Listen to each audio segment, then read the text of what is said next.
একটু আগেই তো বলেছিলি না আমাকে না পেলে তুই মরে যাবি, এখন আবার নিজের মত পাল্টে নিয়েছিস কেন? আমাকে তোর সামনে থেকে চলে যেতে বলছিস? এই তোর ভালোবাসা? খুব অহংকার তোর, তাই না? ভালোবাসার চেয়েও রাগ, অভিমান, অহংকার বড় তোর। 1.5 বছর আগে যে তুই ভুলটা করেছিলি, আজ আবার তার রিপিট করছিস। হাত থেকে সিগারেটটি ফেলে দিল রূপল। ক্লান্ত ও আবেগঘন হয়ে সে ঝট করে নিহারিকাকে জড়িয়ে ধরল।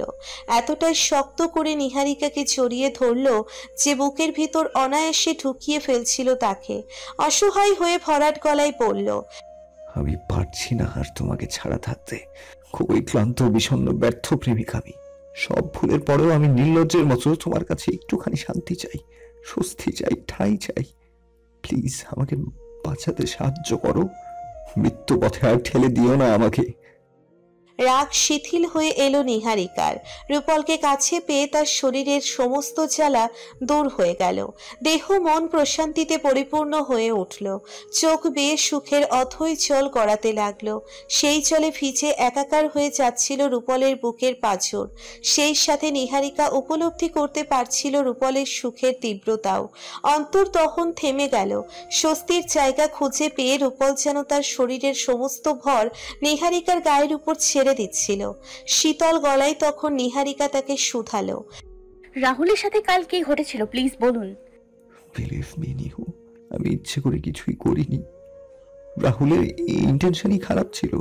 আমার ক্ষতি করতে চেয়েছিল সে, যাকে বলে রিভেঞ্জ। তার ইন্টেনশন খারাপ জেনেও আপনি কেন তার সাথে গেলেন? কি কারণে গেলেন?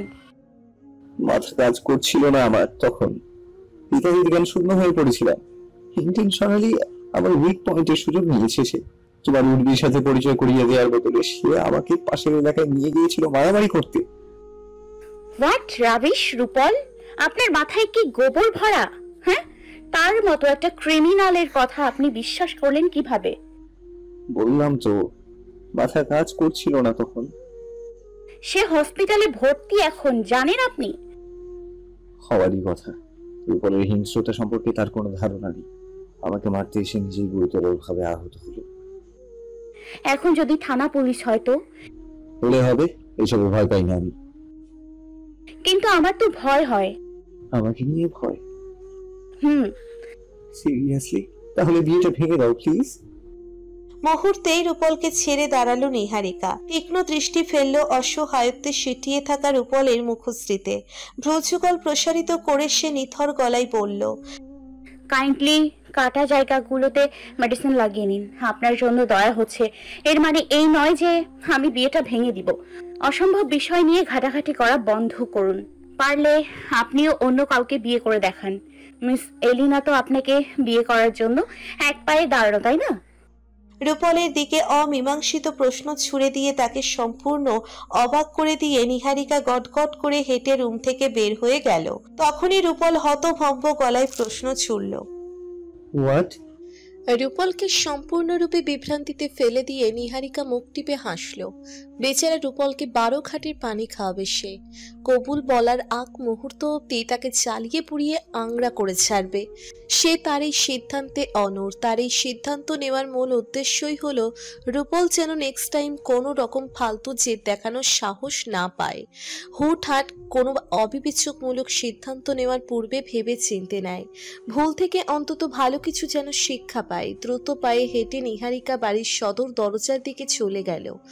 কৌতূহল নিয়ে রূপল হনহনিয়ে হেঁটে নিহারিকার পিছু নিল। পেছন থেকে সে নিহারিকার ডান হাতটি টেনে ধরল। গরম দৃষ্টি নিক্ষেপ করল নিহারিকার আচমকিত মুখমণ্ডলে। তীক্ষ্ণ গলায় শুধালো, মিস এলিনা সম্পর্কে তুমি কিভাবে জানো? প্রত্যুত্তরে নিহারিকাও বেশ কড়া গলায় বলল, আচ্ছা, আপনি আমাকে কি ভাবেন বলেন তো? এই 1 বছরে আমি আপনার কোনো খোঁজ খবর রাখিনি? অ্যাটলিস্ট আমি আপনার মতো সেলফিশ নই, ওকে? যে দূরে চলে গেলেই কাছের মানুষদের খোঁজ খবর নিতে ভুলে যাব। হাউ স্ট্রেঞ্জ নিহু, তুমি ওখানে কার থেকে আমার খোঁজ খবর নিয়েছো? এই বিষয়ে আমরা এখন না যাই, ওকে? ভালো লাগছে না আমার কিছু। আপনি আসার পর থেকেই শুভ কাজে বাধা পড়ছে। একটা জিনিস মাথায় রাখবেন, আপনার উটকো ঝামেলার জন্য যেন আমার বিয়ে না ভেঙে যায়। বিয়ে নিয়ে আমি খুব সিরিয়াস, এতটাই সিরিয়াস যা আমি আপনাকে বলে বোঝাতে পারবো না। রাহুলের বিষয়টা যত দ্রুত পারুন সলভ করুন। আই রিপিট, বড় কোনো ঝামেলা যেন না হয়। রাহুলকে নিয়ে ঝামেলা হওয়ার কোনো চান্স নেই। আচ্ছা মতো খেলিয়েছি তাকে। আমার সম্পর্কে মুখ খোলার সাহস ও পাবে না। এই বিষয় নিয়ে আমি আপাতত ভাবছি না। যদিও ঝামেলা হয় এতে অবশ্য আমারই ভালো। অন্তত তোমার বিয়েটা ভেঙে যাবে তো। আমি কোনো ক্রাইসিসে ফেসে গেলে তুমি নিশ্চয়ই হেসে হেসে বিয়ে করতে যাবে না। হ্যাঁ, দিবা স্বপ্ন দেখছেন আপনি। আপনাকে পুলিশে ধরে নিয়ে গেলে না আমি আবার বিয়ে ভাঙবো না। বিয়ে তো আমি করেই ছাড়বো। রূপলের হাতটা ছেড়ে ফেলে দিল নিহারিকা। মহাবিপাকে রূপল যাওয়ার সময় নিহারিকা হতভম্ব রূপলকে সুমিষ্ট গলায় বলে গেল, বাড়ির সবাইকে নিয়ে সন্ধ্যা 6টার মধ্যে আমাদের বাসায় চলে যাবেন। আপনার প্রাক্তনের বিয়ে বলে কথা, একটু সেজে গুজে না গেলে হয় বলুন? আমি আন্টিকে বলে দিয়েছি আপনাকে একটা হলুদ রঙের পাঞ্জাবি দিতে। হলুদ পাঞ্জাবি পরেই আপনি আমার হলুদে যাবেন, ওকে? তেজি রূপ নিয়ে রূপল নিহারিকার মুখের উপর ঠাস করে দরজাটি বন্ধ করে দিল। দরজায় জোরে এক লাথ মেরে সে দরজার ওই প্রান্তে অট্ট হাসতে থাকা নিহারিকাকে উদ্দেশ্য করে বলল, ভাগ আমার সামনে থেকে, আমি যাব না তোর হলুদে। রূপলকে আর ঘাটাতে চাইল না নিহারিকা। কম বিচ্ছেদে নিশ্চয়ই রূপল তাকে তৈতকারী করেনি। হো হা করে হাসতে হাসতে নিহারিকা রূপলদের বাড়ি থেকে প্রস্থান নিল। রিকশায় উঠে কিছুক্ষণের মধ্যেই বাড়ি ফিরে এলো। লামিয়াদের বাড়ি থেকে আর কোনো শোরগোলের আওয়াজ শোনা যাচ্ছে না। হয়তো পরিস্থিতি নিয়ন্ত্রণে এসে গেছে। বাড়ি ফিরে নিহারিকা প্রথমে নিহালের সাথে দেখা করতে গেল। রুমে তখন পিয়াসাও উপস্থিত ছিল। নিহারিকাকে দেখে পিয়াসা অধৈর্য হয়ে উঠল। প্যারেশানি গলায় নিহারিকাকে ডেকে প্রশ্ন ছুড়ল, ওখানের কি খবর নিহারিকা? ভাইয়া ভালো আছে তো? মলিন হাসল নিহারিকা। পিয়াসাকে সান্ত্বনা দেওয়ার উদ্দেশ্যে নরম সুরে বলল, ভালো আছে ভাবি, টেনশন করার কোনো কারণ নেই। তবে কিছু কিছু জায়গা একটু কেটে ছিঁড়ে গেছে, মেডিসিন লাগালেই ঠিক হয়ে যাবে। তুমি অযথা হাইপার হয়েও না। নিহাল সন্দিহান গলায় নিহারিকার দিকে প্রশ্ন ছুড়ল, বিয়েটা সুস্থভাবে করতে পারবে তো শালা? পারবে না মানে? দৌড়াবে। আচ্ছা যাই হোক, এখন বলো তো রাহুলের কি খবর? দেখে এসছো তাকে? বেশি ক্ষয়ক্ষতি হয়নি তো তার?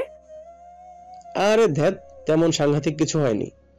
মাথা ফেটেছে অনেকখানি আর হাত পায়ের কিছু অংশ কেটে ছিঁড়ে গেছে। এই সামান্য বিষয় নিয়ে পুলিশ কেসও হবে না। তাছাড়া আমি যখন রাহুলকে দেখতে কেবিনে গিয়েছিলাম তখন তার মধ্যে আক্রমণাত্মক ভাব দেখিনি। উল্টো আমাকে বলছিল তোর বিয়েটা যেন ভালোভাবে হয়। রূপলের কেলানি খেয়ে হয়তো বেচারা সোজা হয়ে গেছে। হ্যাঁ, হতে পারে। আচ্ছা, এখন এসব বাদ দে। মনে হয় না বিয়েতে কোনো ঝামেলা হবে। তুই নিশ্চিত থাক। খেয়ে দিয়ে কিছুক্ষণ ঘুমা। বিকেলে পার্লার থেকে মেয়েরা আসবে। সন্ধ্যায় হলুদ, সো হলুদের প্রিপারেশন নে। নিহালের কথায় সম্মতি জানালো নিহারিকা। রুম থেকে প্রস্থান নেওয়ার পূর্বে সে উদ্বিগ্ন গলায় ভাবুক পিয়াসাকে বলল, ভাবি, কাইন্ডলি একটু আন্টিকে ফোন করে বলবে রূপলের কাটা ছেঁড়া জায়গাগুলোতে একটু মেডিসিন লাগিয়ে দিতে। অ্যাকচুয়ালি আমি ইচ্ছে করেই তার প্রতি সিম্পাথি দেখাইনি। এতে হয়তো আমার ধরা পড়ে যাওয়ার সম্ভাবনা ছিল। আচ্ছা আমি বলছি। ফোন হাতে নিয়ে পিয়াসাও চেই না তাড়াহুড়ো করে নিহারিকার পিছু পিছু রুম থেকে বের হতে যাবে, অমনি নিহাল পেছন থেকে মিহিস্বরে পিয়াসাকে ডাকলো। ইতস্তত গলায় শুধালো, হলুদ শাড়ি আছে তোমার? পিছু ঘুরে পিয়াসা শূন্য দৃষ্টিতে নিহালের দিকে তাকালো। ঝট করে নিহাল তার চোখ নামিয়ে নিল। অনুভূতি কিছুতেই বুঝতে দেওয়া যাবে না পিয়াসাকে। নির্জীব গলায় তখন পিয়াসা বলল, আছে। পার্লারের মেয়েরা এলে তাদের থেকে সাজগোজ করে নেবেন। তুমি থেকে আপনি? আচ্ছা হোয়াট এভার। এত সেজেগুজে কি লাভ হবে বলুন? যে মানুষটি আমার সাজগোজ দেখবে, আমার সৌন্দর্য দেখবে, সেই মানুষটিই তো এখন আমাকে ঘৃণা করে। তাই ওসব সাজগোজের আমার আর প্রয়োজন নেই। ভরাট গলায় কথাগুলো বলে পিয়াসা বুক ভরা দুঃখ ও আক্ষেপ নিয়ে দ্রুত পায়ে হেঁটে রুম থেকে প্রস্থান নিল। পিয়াসার যাওয়ার পথে তাকিয়ে নিহাল দীর্ঘশ্বাস ফেলল। মাথা নুইয়ে গভীর অনুতাপে ভরা গলায় বিড়বিড় করে বলল, শাস্তি কি তবে বেশি হয়ে গেল? রাত 8টা চলমান তখন। হলুদ কাপড়ে হলুদের বাহারি ও চোখ চুরানো সাজে মাথায় বড় ঘোমটা টেনে নিহারিকা তার বেডরুমে বসে আছে। গরমে উসখুস করছে সে, ভারী মেকআপে অস্বস্তি বোধ করছে। এই প্রথম ব্রাইডাল সাজলো সে, একটু তো হাঁসফাঁস লাগবেই। বাড়িতেও মেহমানরা গিজগিজ করছে, হই হট্টগোল শোরগোল হরদম লেগেই আছে। একটু পরে নিহারিকাকে স্টেজে নিয়ে যাওয়া হবে। হলুদ পরানো হবে। পিয়াসাকে ধারে কাছে খুঁজে না পেয়ে নিহারিকা তার বেস্ট ফ্রেন্ড তুলি ও দিশাকে পাঠালো রূপলদের বাড়ি থেকে কেউ এলো কিনা তা এক নজর দেখে আসার জন্য। কয়েক মাস জেল খেটে আসার পর দিশা এখন পুরোপুরি ভালো হয়ে গেছে। নিহারিকার হাত পা ধরে ক্ষমা চেয়েছে বহুবার, তাই নিহারিকা বাধ্য হয়ে দিশাকে আরো একবার সুযোগ দিয়েছে। এই তো 5 মাস আগে থেকেই নিহারিকা দিশার সাথে চলাফেরা করছে। এই অবধি খারাপ কিছু তার চোখে পড়েনি, হয়তো মন থেকেই ভালো হয়ে গেছে দিশা। স্থানীয় ইনভাইটেড ছিল নিহারিকার বিয়েতে, তবে কাজের ব্যস্ততার কারণে সে আজও অ্যাটেন্ড করতে পারেনি নিহারিকার গায়ে হলুদে। তবে কাল বিয়েতে নিশ্চয়ই সানি অ্যাটেন্ড থাকবে। হাজার কাজের ব্যস্ততাও তাকে আটকে রাখতে পারবে না। অতীতের সব কালো অধ্যায় ও রেশারেশি ভুলে তারা সবাই এখন ভালো বন্ধুত্বে পরিণত হয়েছে, বরং আগের চেয়েও তাদের বন্ধুত্ব আরো বেশি স্ট্রং হয়েছে। প্রায় আধা ঘন্টা অতিবাহিত হয়ে গেল, তবে দিশা ও তুলির ফেরার সাথে কোনো নাম গন্ধ নেই। এতক্ষণে লাগে নাকি একটা খবর নিয়ে আসতে? এত অলস ও অপদার্থ কেন তারা? কোনো কাজ হয় না তাদের দ্বারা। রূপল আদতেও তার হলো কিনা এখনো জানতে পারল না নিহারিকা। আর এর জন্যই তো নিহারিকার মনটা কেমন ব্যাকুল হয়ে আছে। বিরক্ত হয়ে নিহারিকা মাথা থেকে ঘোমটাটি খুলল, মুখশ্রীতে রাগী ভাব ফুটিয়ে তুলল। অমনি তার মনে হলো কেউ ঝড়ের বেগে দরজা খুলে তার রুমে প্রবেশ করলো। আচম্বিত হকচকানো দৃষ্টি ফেলে নিহারিকা দরজার দিকে তাকাতেই দেখলো হলুদ পাঞ্জাবি পরে কেউ একজন উল্টো দিক ফিরে রুমের দরজায় খিল দিচ্ছে। চোখের পলকে পিছু ঘুরে দাঁড়ালো রূপল। ঠোঁটের কোণে লেগে আছে তার ক্রূর হাসির রেখা, চোখে বিরাজমান রসিকতা, কপালেও ব্যান্ডেড তার। হলুদ পাঞ্জাবিতে বেশ মানিয়েছে তাকে, কিন্তু হঠাৎ এমন মিচকে হাবভাবের কারণ কি তার? শঙ্কায় ডুবে গেল নিহারিকা। বিস্ফোরিত দৃষ্টি ফেলে তাকিয়ে রইল রূপলের দিকে। রূপলকে দেখতে মোটেও উদাস বা বিষণ্ণ মনে হচ্ছে না, বেশ চনমনে ও দুষ্টু ভাব তার মধ্যে বিদ্যমান। রাতারাতি রূপলের এই পরিবর্তনের কারণ সে বুঝল না। ছ্যাঁকা খাওয়া ভাব পরিবর্তনের কারণ কি তার?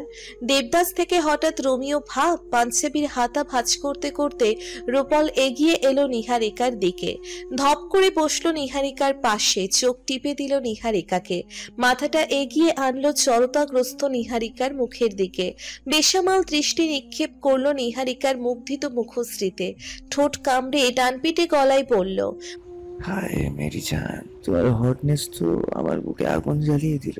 রূপের আগুনের প্রাক্তন প্রেমিকের দিলকে এতটা নির্মম ভাবে জ্বালিয়ে পুড়িয়ে দিচ্ছ, না জানি তোমার বরের দিলকে কতটা জ্বালিয়ে পুড়িয়ে দেবে তুমি। ইস, বেচারা কতটা লাকি। আমার তো তার গুড লাকের কথা চিন্তা করে ভয়ঙ্কর জেলাসি ফিল হচ্ছে। বুকে কম্পন শুরু হলো নিহারিকার। দুরু দুরু বুকে সে জায়গা থেকে হটতে লাগলো। রূপল কোনোভাবে তার প্ল্যানিং ধরে ফেললো না তো? রাতারাতি এত নর্মাল কিভাবে হয়ে গেল সে? নিশ্চয়ই প্ল্যানিং এ কোনো গন্ডগোল হয়ে গেছে। নিহারিকার পিছু হটা দেখে রূপল খপ করে নিহারিকার হাত চেপে ধরলো, ভ্রু উঁচিয়ে প্রশ্ন ছুড়ল, নিজেকে খুব চালাক মনে করো তাই না? শুকনো ঢোক গিলল নিহারিকা, মনে সংশয় কাজ করতে লাগলো তার। তীরে এসে বুঝি তরি ডুবে গেল না তো? কাট কাট গলায় সে শুধালো। মানে? আগ্রাসী ভাব নিল রূপল, নিহারিকার দিকে তীক্ষ্ণ দৃষ্টি নিক্ষেপ করলো, দাঁতে দাঁত চেপে বলল, একদম পটি নিবে না আমার সাথে। কি ভেবেছো তুমি? না বললে আমি কিছু বুঝতে পারবো না? এতটাই বোকা আমি? কি হয়েছে বলবেন তো? নিহারিকার হাত দুটো মেরে ধরল রূপল, দুই হাতের তালুতেই সূক্ষ্ম দৃষ্টি নিক্ষেপ করলো সে। হুড়োহুড়ি করে নিহারিকা তার হাত দুটো গুটিয়ে নিল। এই বুঝি ধরা পড়ে গেল সে। রাগ দেখিয়ে রূপল পুনরায় নিহারিকার হাত দুটো টেনে এনে মেলে ধরল, ভ্রু উঁচিয়ে তাকালো ধরা পড়ে যাওয়া নিহারিকার দিকে, প্রশ্ন ছুড়ল, তুমি কি ভেবেছো এত কিছুর পরেও আমি বুঝতে পারবো না তোমার বর কে? ঝট করে অন্য পাশ ফিরে গেল নিহারিকা, জিভ কেটে কপাল চাপড়াতে লাগলো সে। এখন কথা ঘুরাবে কি করে সে? রূপলের নাম তো হাতে আর্ট করা তার, তবে মনে হচ্ছে শুধু এই থেকে নয়, রূপল অন্য কোনো মাধ্যম থেকেও কিছু আঁচ করতে পেরেছে। তবে সেই মাধ্যমটা কি? অকপট হেসে রূপল পেছন থেকে জড়িয়ে ধরল নিহারিকাকে, শক্ত বাহুতে কোমর পেঁচিয়ে ধরল তার, হেয়ালি স্বরে বলল, তুমি চলো ডালে ডালে আর আমি চলি পাতায় পাতায়, ওকে? আমাকে ঘোল খাওয়ানো এত সহজ নয় মিস নিহুরানি। কাল রাতেই তুমি আসল মজাটা টের পাবা, যখন তুমি আজীবনের জন্য শুধুই আমার হবা। গরম শ্বাস ফেলল রূপল। নিহারিকার উষ্ণ শরীরের ছোঁয়ায় ক্রমশ সে উত্তেজিত হয়ে উঠছিল। রাগী ও ভীরু নিহারিকার পিঠে সে সম্মোহিত হয়ে নাক ঘষল। নেশায় আচ্ছন্ন গলায় বলল, আমি চাইলেও আজ বেশিক্ষণ তোমার আশেপাশে থাকতে পারবো না নিহু। অসম্ভব সুন্দরী দেখাচ্ছে তোমাকে, ঠিক যেন অপসরী। কন্ট্রোল হারিয়ে ফেলেছি আমি, ইটস ফ্যাক্ট।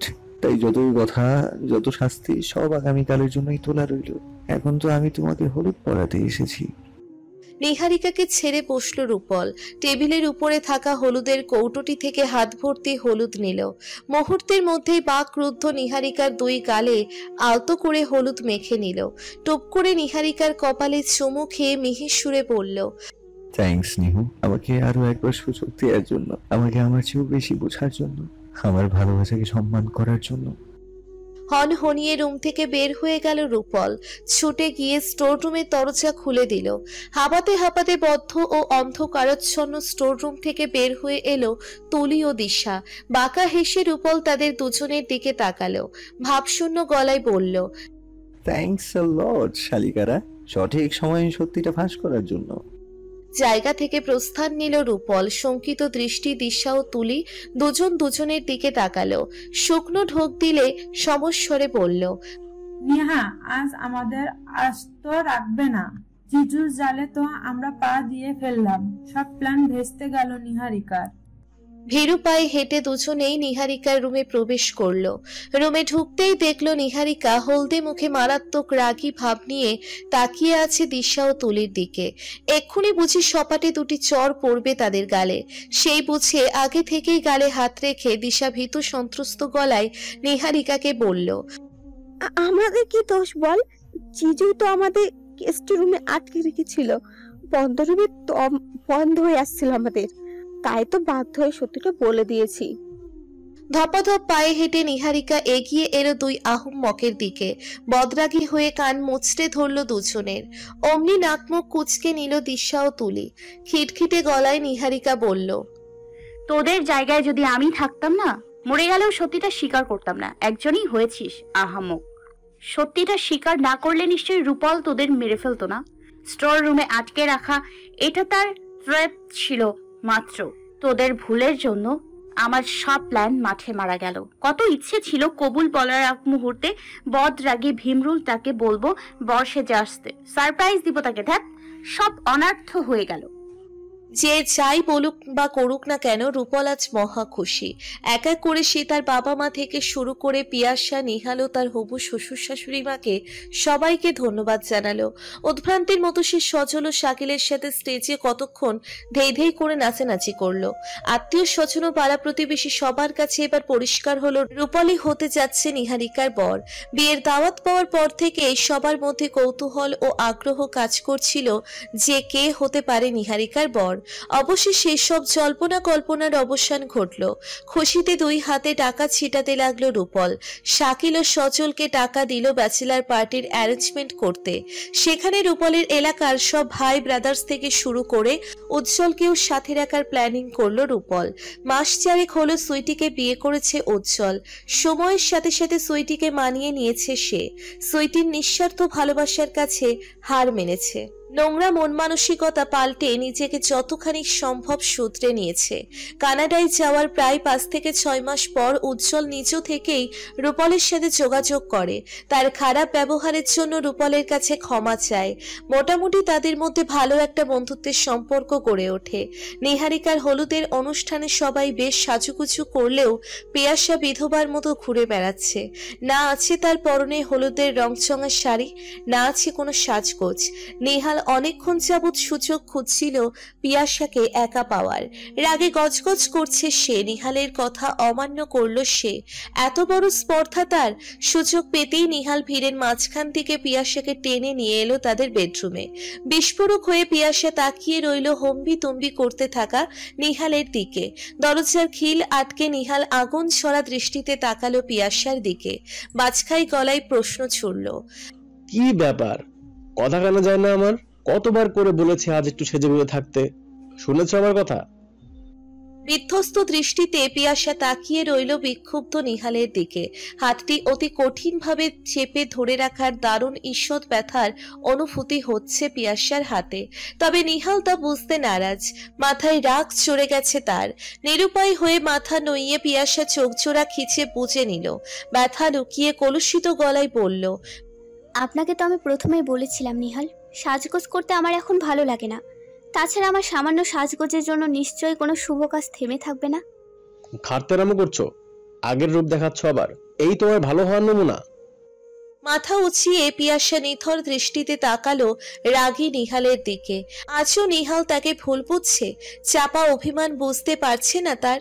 অতীতের সাথে আবার বর্তমানকে গুলিয়ে ফেলছে। তবে কি ভবিষ্যতেও পিয়াসাকে বুঝতে পারবে না নিহাল?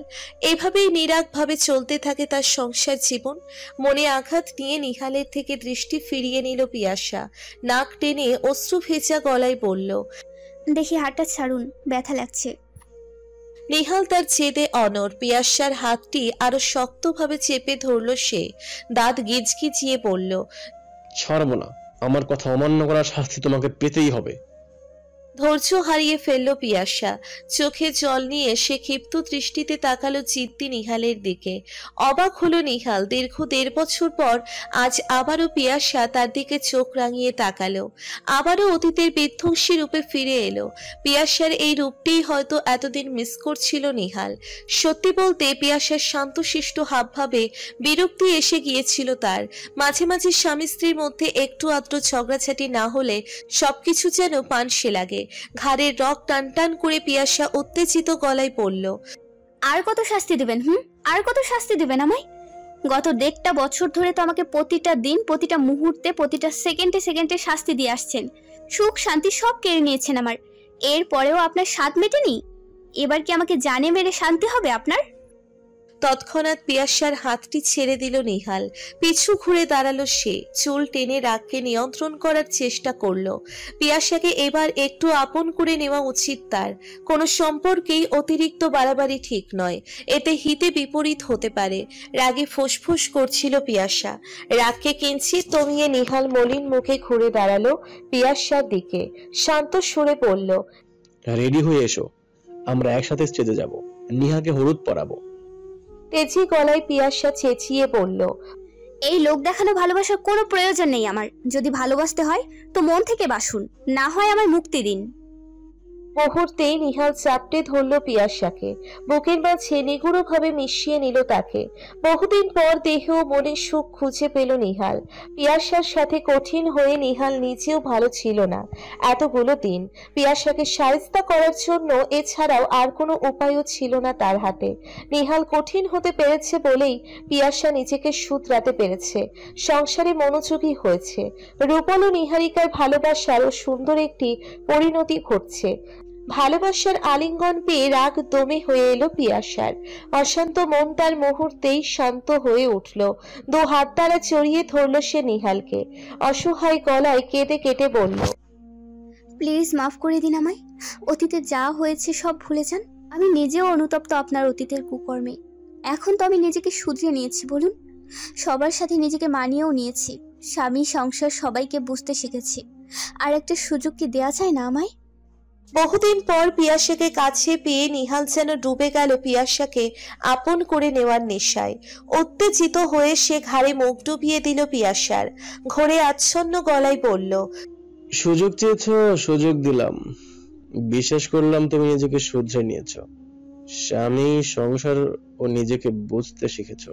আমি চাইবো তুমি ভবিষ্যতেও এমনই থাকো। অতীতের তুমিতে আর ফিরে না যাও। আমার বিশ্বাসকে মূল্য দাও, আমার ভালোবাসাকে শ্রদ্ধা করো। খুশিতে উদ্বেলিত হয়ে উঠল পিয়াসা। সুখের অশ্রু গড়াতে লাগলো তার 2 চোখ বেয়ে। নেহালকে আষ্টে পৃষ্ঠে জড়িয়ে ধরল সে। উৎফুল্লিত গলায় বলল, তুমি যা চাও তাই হবে নিহাল। আমার ভুলের কারণে আর কখনো তোমার ফেস লস হবে না। থ্যাঙ্কস আমাকে আরো একবার সুযোগ দেওয়ার জন্য। তুমি জানো না নিহাল, আজ আমি ঠিক কতখানি খুশি হয়েছি। Thank you so much Nihal, thank you so much. মিলেমিশে একাকার হয়ে গেল দুজনে। সমস্ত রাগ, ক্ষোভ, দুঃখ, যন্ত্রণা ভুলে একে অপরকে আপন করে নিল। নিহালের কথা মতো পিয়াসা সেজে গুজে তৈরি হয়ে নিল। পিয়াসাকে দেখে নিহালের চোখ জুড়ালো। দুজনে স্টেজে গিয়ে নিহারিকাকে হলুদ পরালো। হলুদ শাড়ি পরে রীতি সেই কখন থেকেই নিহারিকার কোলেই বসেছিল, নড়ছেই না সে নিহারিকার আশপাশ থেকে। দুষ্টু বুড়িকে সবাই আদর করে দিচ্ছে, তার মুখেও সবাই সমান তালে হলুদ মাখিয়ে দিচ্ছে। খিলখিল করে হেসে উঠছে রিদি। আত্মীয় স্বজন থেকে শুরু করে পাড়া প্রতিবেশীরা সবাই এক এক করে নিহারিকাকে হলুদ পরালো। নাচ গান হই হুল্লোড় সব হলো। তবে নাজনীন বেগম নিহারিকাকে হলুদ পরাতে এসে কেঁদে দিলেন। ঘটনার আকস্মিকতায় নিহারিকাকে জড়িয়ে ধরলেন তিনি। ভরাট গলায় বললেন, আমাকে মাফ করে দিস মা, আমার ভুলের শাস্তি আমার পাগল ছেলেটাকে দিস না। অতীতে আমার জেদের জন্যই তোদের বিচ্ছেদ হয়েছিল, আমার নোংরা মন মানসিকতার জন্যই আমার ছেলেটা আত্মহননের পথ বেছে নিয়েছিল। আমাকে ছেড়ে, তার গোটা পরিবারকে ছেড়ে, তোকে ছেড়ে অদূর কানাডায় পাড়ি জমিয়েছিল। সবাইকে ছেড়ে গিয়ে কম কষ্ট পায়নি আমার ছেলেটা, দুঃখে দুঃখে মরছে হয়তো। ভবিষ্যতে আর কোনো কষ্ট দিস না তাকে, আমার ছেলে সুখেই যে আমার সুখ। আলতো হেসে নিহারিকা ও তার শাশুড়ি মাকে জড়িয়ে ধরল। ভরসা জোগালো তার শাশুড়ি মাকে। আশ্বস্ত গলায় বুঝিয়ে বলল, আপনি নিশ্চিত থাকুন আন্টি, আপনার পরে যদি আপনার ছেলেকে কেউ নিঃস্বার্থভাবে ভালোবেসে থাকে তবে তা একমাত্র আপনার হবু পুত্র বধূই হবে। ভালোবাসার মানুষকে কিভাবে যত্নে, আদরে ও গুরুত্বের সাথে আগলে রাখতে হয় তা আমার বেশ ভালোভাবেই জানা আছে আন্টি। আর অতীতে যা হয়েছে সব ভুলে যান, আমিও সব ভুলে গেছি। মানুষ মাত্রই তো ভুল হয় বলুন, তাই সেই ভুলটাকে মনে রেখে বর্তমান ও ভবিষ্যৎ খারাপ করার কোনো মানেই হয় না। নিহারিকাকে ছেড়ে বসলেন নাজনীন বেগম। আবেগী হাবভাব পাল্টে তিনি আচমকা গম্ভীর ভাব নিয়ে নিহারিকার কান টেনে ধরলেন। বেসুরে গলায় বললেন, এই মেয়ে, তুমি এখনো আমাকে আন্টি আন্টি করে ডাকছো? আজ বাদে কাল তুমি আমার ছেলের বউ হবে, আর আজও কিনা তুমি আমাকে আন্টি আন্টি করছো? নাকমুখ কুচকে নিল নিহারিকা। ব্যগ্র হেসে দুষ্টু গলায় বলল, সরি মা, ভুল হয়ে গেছে। আপনার পাগলা ছেলেটা বোধহয় আমাকেও পাগলি বানিয়ে দিয়েছে। হবু বউ ও শাশুড়ি মায়ের মধ্যে এই দুষ্টু মিষ্টি মুহূর্তটি নিহাল ক্যামেরা বন্দি করে নিল। নিহালের পাশে দাঁড়িয়ে পিয়াসা ছবিটির দিকে তাকিয়ে হু হু করে হাসতে লাগলো। দূরে দাঁড়িয়ে চোখে আনন্দ অশ্রু নিয়ে মার্জিনা বেগম ও আফজাল হোসেন সব দেখছিলেন। একদিকে নিহাল ও পিয়াসার সুন্দর সম্পর্ক, অন্যদিকে নিহারিকা ও তার শাশুড়ি মায়ের মধ্যে খুনসুটি দেখে তারা যেন দুজনেই আবেগ আপ্লুত হয়ে উঠলেন। চোখ দুটি তাদের তৃপ্ত হয়ে উঠল। স্বস্তির শ্বাস ফেললেন মার্জিনা বেগম। আশাবাদী গলায় বললেন, আমার দুই ছেলে মেয়ের সুখে যেন কারো নজর না লাগে, জীবনভর তারা যেন এভাবেই হাসি খুশি থাকে। কথাগুলো শেষ করে মার্জিনা বেগম আলতো হাসলেন। নিশ্চিন্ত হয়ে আফজাল হোসেনের কাঁধে মাথা রাখলেন। মার্জিনা বেগমের বাহু শক্ত করে ধরলেন আফজাল হোসেন। স্বস্তিকর গলায় তিনি বললেন, আল্লাহর উপর ভরসা রাখো মার্জিনা, ইনশাআল্লাহ আমাদের ছেলে মেয়ের খুশিতেই কখনো কারো নজর লাগবে না। এর মাঝেই রূপল দুরন্ত ও চনমনে হয়ে যেন কোথা থেকে ধেয়ে এলো। পরিবারের সবাইকে ডেকে এনে একত্রে স্টেজে উঠালো। সেখানে তার চাচা চাচি থেকে শুরু করে নিহারিকার মা, বাবা, রিদি, তুলি, দিশা, শাকিল ও সচলও উপস্থিত ছিল। ক্যামেরাম্যানকে ডেকে এনে তাদের পারিবারিক কতগুলো ছবি তুলল। কিছু ছবিতে রূপল ও নিহারিকা পাশাপাশি ছিল, তো কিছু ছবিতে রূপল তার মা, বাবা ও বোনের পাশে ছিল। কিছু ছবিতে রূপল রিদিকে কোলে নিয়ে দাঁড়িয়েছিল। প্রফুল্লতা ও উচ্ছলতায় রূপল মুরব্বীদের মুখেও হলুদ পরাতে শুরু করলো। বিনিময়ে মুরব্বীরাও রূপলের মুখে হলুদ পরিয়ে দিল। সবশেষে অশ্রু সচল দুচোখে মার্জিনা বেগম রূপলের কপালে হলুদ পরিয়ে দিলেন। স্তব্ধ হয়ে দাঁড়িয়ে থাকা রূপলকে তিনি বললেন, আমার মেয়েটার খেয়াল রেখো বাবা, সব সময় তাকে এইভাবে হাসি খুশিতে মাতিয়ে রেখো। মেয়ের মা হিসাবে তোমার কাছে এতটুকুই আবদার রইল আমার। মলিন হাসল রূপল, সান্ত্বনা দিল তার হবু শাশুড়ি মাকে। আশ্বস্ত গলায় বলল, চিন্তা করবেন না আন্টি, শুধু দোয়া করবেন। আপনার মেয়ে এতদিনে আপনার কাছে যেভাবে হাসিতে খুশিতে আনন্দে আদর যত্নে নিরাপদে ছিল, ঠিক তেমনি আমার কাছেও আপনার মেয়ে সেভাবেই থাকবে। কোনো দুঃখ কষ্ট তাকে ছুঁতেও পারবে না, আর সেই বিষয়ে কোনো সন্দেহ নেই। রূপলের কথায় আশ্বস্ত হলেন মার্জিনা বেগম। মৃদু হেসে তিনি রূপলকে মন ভরে দোয়া করলেন। নিহারিকার নাকে আলতো হলুদ ছুঁয়ে দিল নিহাল। নিহারিকার দিকে তাকালেই নিহাল কেমন যেন আবেগপ্রবণ হয়ে উঠল। চোখ দুটো তার জলে ছলছল করে উঠল। বুকে এক ধরনের শূন্যতা কাজ করতে লাগলো। নিহালের মনের ভাব বুঝে নিহারিকা টপাটপ চোখের জল ছেড়ে দিল। জড়িয়ে ধরল তার ভাইকে। কান্না সিক্ত গলায় বলল, তোমাদের খুব মিস করবো ভাইয়া। চোখের জল ধরে রাখতে পারল না নিহাল। টুপ করে চোখ থেকে দুফোঁটা জল গড়িয়ে পড়ল তার। হাজার চেষ্টা করেও নিজের আবেগকে সংযত করতে পারল না নিহাল। ভরাট গলায় বলল, আমরাও তোকে অনেক মিস করব। নিহাল ও নিহারিকার আবেগঘন মুহূর্ত দেখে রূপল নিজেও বিষণ্ণ হয়ে উঠল। পাশ থেকে রূপল এসে নিহালকে সান্ত্বনা দিল। ঘটনার আকস্মিকতায় নিহালকে জড়িয়ে ধরে রূপল মলিন স্বরে বলল,